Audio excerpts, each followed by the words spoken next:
Guys आज गोटे recipe बनवा अंडा फ्राए रेसिपी चलो ताले केमती अंडा फ्राए रेसिपी बनवा। आज आमर अंडार गोटे रेसिपी कराहब। तो आग फास्ट आम पानी रे अंडा को सिझे दौचु। अंडा सिझीगला तापर आज गोटे अंडार गोटे भिन्न धरणर गोटे रेसिपी बनाहब। सिझा हो जाए चोपा छड़े ना छड़े नहीं कि पीस पीस कटा हब। ये आमर रही जाए मसला रेडी हो जाए। अदा प्याज रसुण पेस्ट रही लुण स्वाद अनुसार रखी नहीं। हलदी रखी लंका गुंड गरम मसला करी पाउडर सब थुआई। तो हो जाए आमर मसला इना बर्तमान तेल कड़े तेल पड़ी तापर आम मसला कषा एपटे आम अंडा छड़ेगा।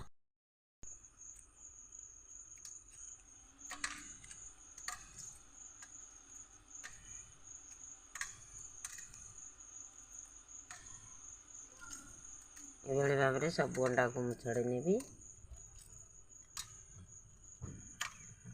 अंडा पूरा चोपा छड़ीगला। तो मुझे रखी प्लेट रे सब मसला को पकई दूसरी पकई पुणी पकेगा।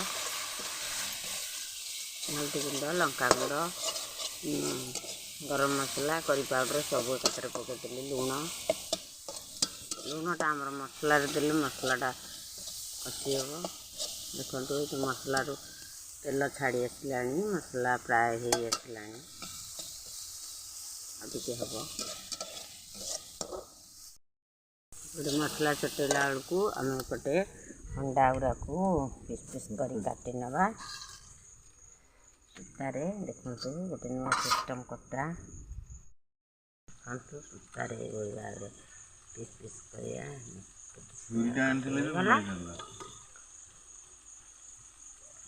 सब गुड़ा करिया।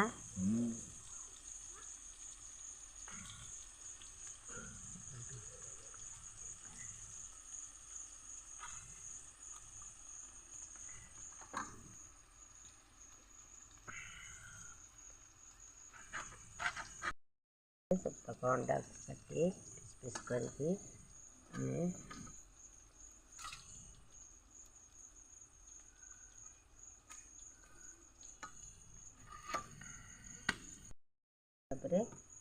पीस पीस करदे। हरी मसला आमर हो आसला। देखो ये अंडा को फ्राए करदे।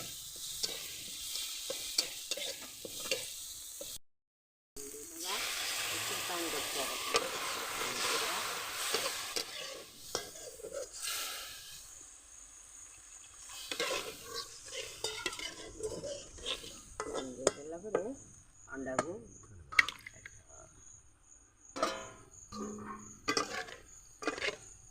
आमर अंडा मसला फ्राए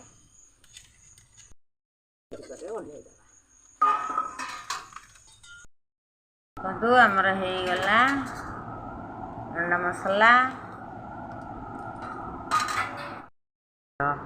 अंडा मसला रुटी खिया चलती वर्तमान।